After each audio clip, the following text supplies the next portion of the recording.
ಇದು ಒಂದು ನಿಜವಾದ ಘಟನೆ ಆಧಾರಿತ ಹಾರರ್ ಸ್ಟೋರಿಯಾಗಿದೆ. ನಮ್ಮ ದೇಶದ ದಕ್ಷಿಣ ಭಾಗದ ಒಂದು ಚಿಕ್ಕ ಹಳ್ಳಿಯಲ್ಲಿ ಜನರು ಇಂದಿಗೂ ಹೆದರ್ತಾರೆ. ಅಲ್ಲಿ ಸಿಕ್ಕಿಬಿದ್ದಿದ್ದ ಒಂದು ಗೊಂಬೆ ಬಗ್ಗೆ. ಆ ಗೊಂಬೆ ಸಾಮಾನ್ಯವಾದದ್ದಲ್ಲ, ಅದು ದುಷ್ಟ ಶಕ್ತಿಯಿಂದ ಹಿಡಿದಿಟ್ಟಿದ್ದ ಗೊಂಬೆಯಾಗಿತ್ತು. ಒಂದು ಚಿಕ್ಕ ಹಳ್ಳಿಯಲ್ಲೊಂದು ಕುಟುಂಬ ಇತ್ತು. ರಾಮಚಂದ್ರ, ಅವರ ಹೆಂಡತಿ ಹಾಗೂ 10 ವರ್ಷದ ಮಗಳು ಅನು ವಾಸ ಮಾಡ್ತಾ ಇದ್ರು. ಒಂದು ದಿನ ತಂದೆ ಮಗಳ ಹುಟ್ಟುಹಬ್ಬಕ್ಕೆ ಹತ್ತಿರದ ನಗರದಿಂದ ಒಂದು ಸುಂದರವಾದ ಗೊಂಬೆ ತಂದು ಕೊಡ್ತಾರೆ. ಆಗ ಅನು ಸಂತೋಷದಿಂದ, ಅಪ್ಪ, ಈ ಗೊಂಬೆ ಎಷ್ಟು ಚೆನ್ನಾಗಿದೆ, ಇದಕ್ಕೆ ನಾನು ಲೂಬು ಅಂತ ಹೆಸರಿಡ್ತೀನಿ ಅಂತ ಹೇಳ್ತಾಳೆ. ಅವರಿಗೆ ಗೊತ್ತಿರಲಿಲ್ಲ ಈ ಗೊಂಬೆ ಹಿಂದೆ ಒಂದು ಕತ್ತಲಾದ ಇತಿಹಾಸ ಇದೆ ಅಂತ. ಆ ರಾತ್ರಿ ಅನು ಮಲಗಿರುವಾಗ ಗೊಂಬೆ ತನ್ನ ಕಣ್ಣುಗಳನ್ನು ನಿಧಾನವಾಗಿ ತೆರೆಯುತ್ತೆ. ಗೊಂಬೆಯಿಂದ ನಿಜವಾದ ಮಗುವಿನ ನಗುವಿನ ಶಬ್ದ ಕೇಳಿ ಬರುತ್ತದೆ. ಆಗ ಅನುನ ತಾಯಿ ಎಚ್ಚರಗೊಂಡು, ಅನು, ಈ ಹೊತ್ತಿಗೆ ಯಾರು ನಕ್ಕರು ಅಂತ ಕೇಳುತ್ತಾಳೆ. ಆದರೆ ಅಲ್ಲಿ ಅನು ಮಲಗಿರುತ್ತಾಳೆ, ಆದರೆ ಗೊಂಬೆ ಕುರ್ಚಿಯಿಂದ ಕೆಳಗೆ ಬಿದ್ದಿರುತ್ತದೆ. ಈಗ ಅದು ಕೇವಲ ಪ್ರಾರಂಭ ಅಷ್ಟೇ. ಮುಂದಿನ ದಿನ ಅನು ಹೇಳುತ್ತಾಳೆ, ಅಮ್ಮ, ಲೂಬು ನನ್ನ ಜೊತೆ ಮಾತನಾಡುತ್ತಾಳೆ ಅಂತ. ಗೊಂಬೆ ಮನೆಯ ಬೇರೆ ಬೇರೆ ಜಾಗಗಳಲ್ಲಿ ಸ್ವತಃ ತಾನೇ ಕಾಣಿಸಿಕೊಳ್ಳುತ್ತದೆ. ರಾತ್ರಿ ವೇಳೆ ಅಡುಗೆ ಮನೆಯಲ್ಲಿ ಪಾತ್ರೆಗಳ ಶಬ್ದ, ಕಿಟಕಿಯಿಂದ ಮಕ್ಕಳು ಅಳೋ ಶಬ್ದ ಕೇಳಿಬರುತ್ತದೆ.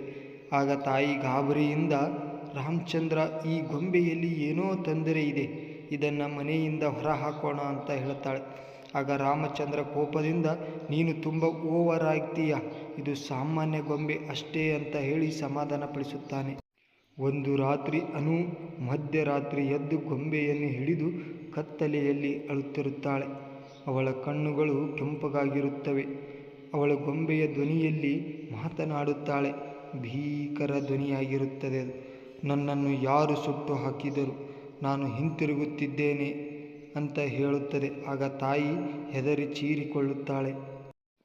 ಆಗ ಹಳ್ಳಿಯ ಹಿರಿಯರು ಹೇಳುತ್ತಾರೆ, ಆ ಗೊಂಬೆ ಒಮ್ಮೆ ಹಳ್ಳಿಯಲ್ಲಿ ಇದ್ದ ಒಂದು ಹೆಣ್ಣು ಮಗುವಿಗೆ ಸೇರಿದ್ದದ್ದು. ಆ ಮಗು ವಿಚಿತ್ರವಾಗಿ ಸತ್ತು ಹೋದ ನಂತರ ಗೊಂಬೆಯಲ್ಲೇ ಆಕೆಯ ಆತ್ಮ ಅಂಟಿಕೊಂಡಿತ್ತು. ಯಾರೇ ಆ ಗೊಂಬೆಯನ್ನು ಮನೆಗೆ ತರುತ್ತಾರೋ ಅವರ ಕುಟುಂಬದ ಮೇಲೆ ಅಪಾಯ ತಪ್ಪಿದ್ದಲ್ಲ ಅಂತ ಹೇಳುತ್ತಿದ್ದರು. ಆ ಗೊಂಬೆ ಸ್ವತಃ ಮನೆಗೆ ಬೆಂಕಿ ಹಚ್ಚುತ್ತದೆ. ಅನು ಒಂಟಿಯಾಗಿ ಗೊಂಬೆಯ ಜೊತೆ ಆಟ ಆಡುತ್ತಾ ಚಾಂಟ್ ಮಾಡುತ್ತಾಳೆ, ಲಬು ನನ್ನ ಸ್ನೇಹಿತೆ, ಯಾರೂ ಅವಳನ್ನು ತೆಗೆದುಕೊಂಡು ಹೋಗಬಾರದು. ತಾಯಿ ತಂದೆ ಅವಳನ್ನು ಹಿಡಿಯಲು ಯತ್ನಿಸಿದಾಗ ಗೊಂಬೆ ಅವರ ಮೇಲೆ ಹಾರಿ ಬಿದ್ದು ಸ್ಕ್ರ್ಯಾಚ್ ಮಾಡುತ್ತದೆ. ಕೊನೆಯದಾಗಿ ಗೊಂಬೆಯ ಮುಖವು ಡೆಫಾರ್ಟ್ ಆಗಿ ಕಣ್ಣುಗಳಿಂದ ರಕ್ತ ಬರುತ್ತದೆ. ಹೀಗೆ ಆ ಗೊಂಬೆಯ ಶಾಪದಿಂದ ಆ ಕುಟುಂಬ ಏನಾಯಿತು ಅನ್ನೋದನ್ನು ಮುಂದಿನ ಭಾಗದಲ್ಲಿ ವಿವರಿಸುತ್ತೇನೆ. ಅಲ್ಲಿವರೆಗೂ ಈ ವಿಡಿಯೋದ ಬಗ್ಗೆ ನಿಮ್ಮ ಅನಿಸಿಕೆಗಳೇನಾದರೂ ಇದ್ದರೆ ದಯವಿಟ್ಟು ಕಮೆಂಟ್ ಮಾಡಿ ತಿಳಿಸಿ. ವಿಡಿಯೋ ಹೇಗಿದೆ ಅಂತ ಹೇಳಿ.